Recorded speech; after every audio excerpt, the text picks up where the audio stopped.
Ang programang ito ay hatid sa inyo ng Air 21. Sagot ko, padala mo!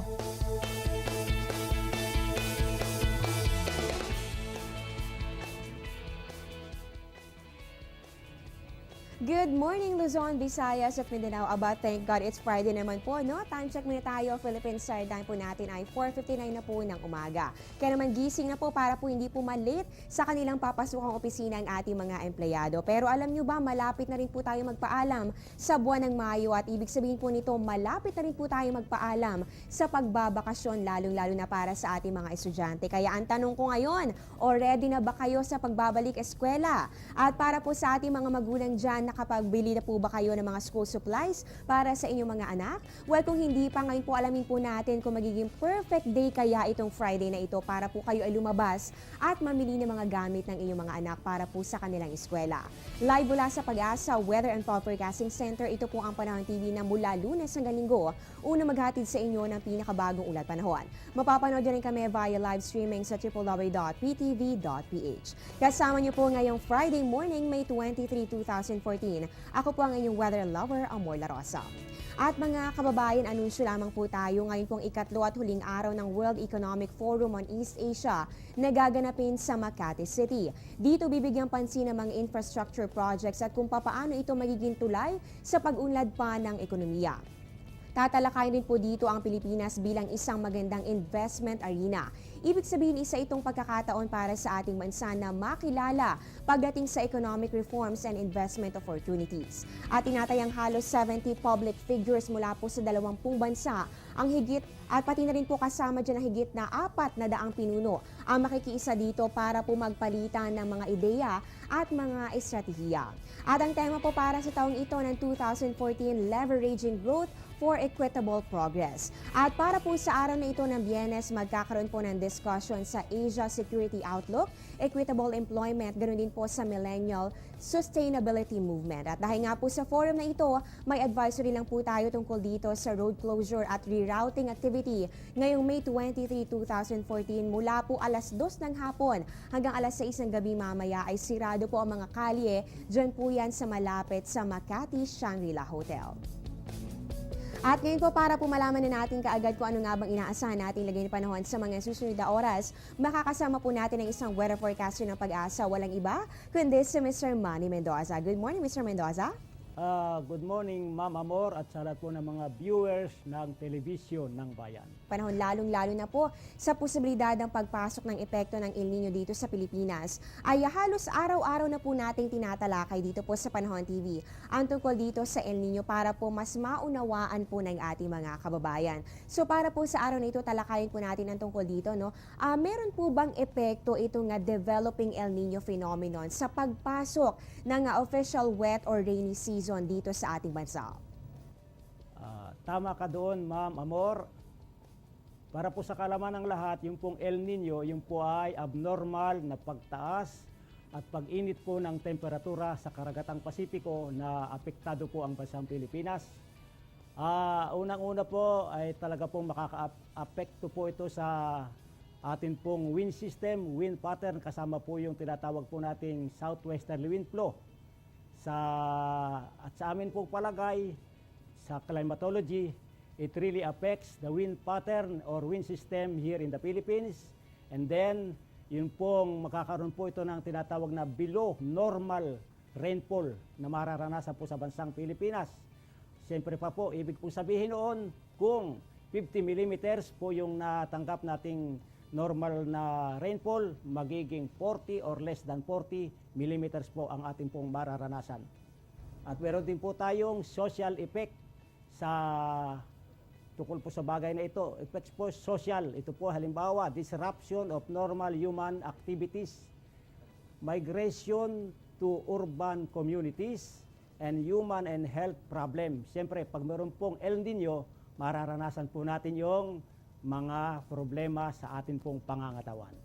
Okay, so ayan po mga kababayan, malinaw pong naipaliwanag ni Mr. Mendoza ang tungkol po dito sa posibleng epekto ng pagkakaroon ng El Nino dito po yan sa ating bansa dito sa Pilipinas, lalong-lalo na po sa mga wind system. So kapag po naapektuhan nito yung ating mga wind patterns, kabilang po dito yung pag-iral ng southwest monsoon o yung hanging habagat dito po sa Pilipinas. So ibig sabihin po niyan, meron din po itong effect dun po sa pagpasok ng ating rainy season dito sa ating bansa. At sa katunayan nga po, no, maaari pong maapektuhan yung ating rainfall amount. So inaasahan po natin na below the normal yung atin pong matatanggap ng mga pag-ulan kapag po tayo ay naapektuhan na nitong posibilidad ng pagkakaroon ng El Nino. At ito naman po, Mr. Mendoza, maiba naman po tayo. Puntahan naman natin ito po tungkol sa ating araw. Dahil po kahapon ay meron po tayong mga citizen correspondents sa Panahon TV na nagpadala po ng kanilang mga litrato na nagpapakita po ng sun halo. Diyan po yan sa Legazpi, Albay. At ito po ay nakunan bandang alas 10 ng umaga. So ngayon po ito po kasi ay bihira lamang mangyari. So ano po ba itong ibig sabihin ng sun halo? At ano po ba yung nais itong iparating kapag po meron tayong nakita na ganitong senaryo? Para po sa kaalaman ng lahat, kapag nakakita nga po tayo ng araw na napapaligiran po o napapalibutan ng liwanag, yun po tinatawag po nating solar halos. Kapag yung pong buwan ay napapalibutan o napapaligiran po naman ng liwanag din sa gabi, yun po ay lunar halos. Solar halos are caused by sunlight shining through cirrostratus clouds.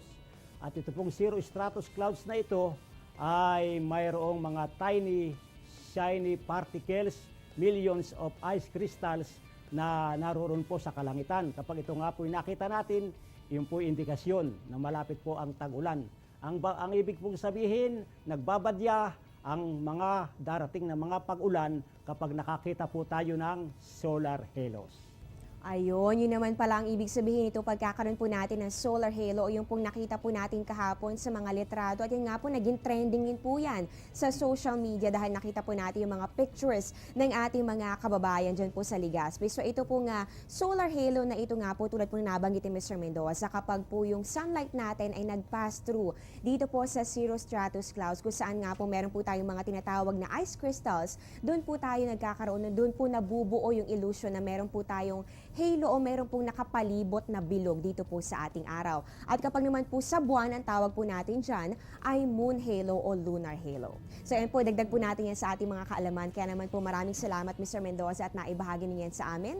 At ang naman po pag-usapan natin na lagay ng ating panahon, ano po ba ang nilalaman ng inyong 5 AM weather forecast para po sa araw nito ng Biyernes? Magiging maulan po ba ulit o ito po bang IT season natin ay bumalik na sa pag-iral? Yung pong ating intertropical convergence zone, ito po ay nasa katimbugang pa ring bahagi po ng Mindanao.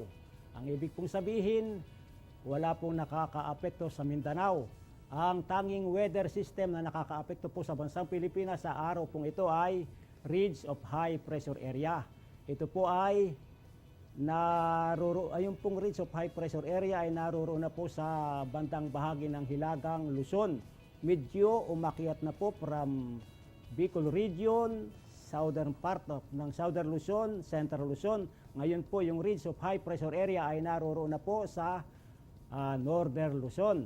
At dahil nga po sa ridge of high pressure area at wala pong nakakaapekto pang any weather system sa bansang Pilipinas, ang buong bansang Pilipinas po ay makararanas lamang ng bahagyang maulap hanggang sa maulap na papawirin na may pulo-pulong pag-ulan o pagkidlat pagkulog, lalo na po sa dakong hapon o gabi.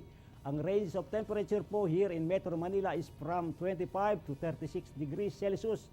Pero kapag nag-oscillate na po, coming from south of Mindanao, yung pong intertropical convergence zone, sa susunod pong mga araw, makararanas po ang Mindanao ng maulap na kalangitan na may mahina hanggang sa katamtamang mga pag-ulan at pagkidlat pagkulog.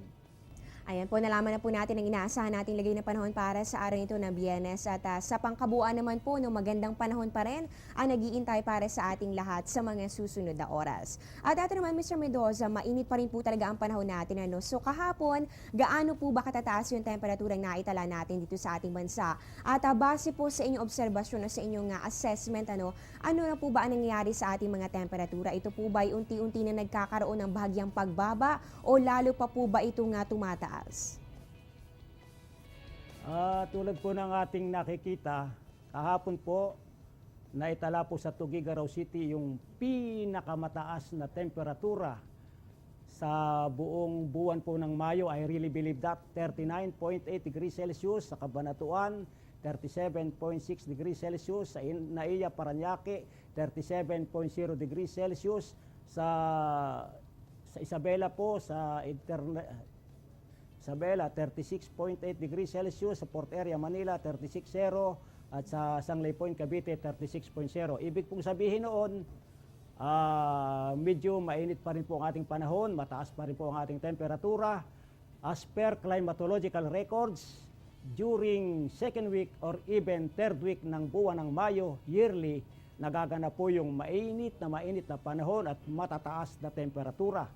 Katulad po noong May 11, 1968 or 1969, 42.2 degrees Celsius ang naitalang temperatura doon po sa Tuguegarao. And I believe magkakaroon na po tayo ng gradual decrease of temperature dito po sa bansang Pilipinas this fourth week of May.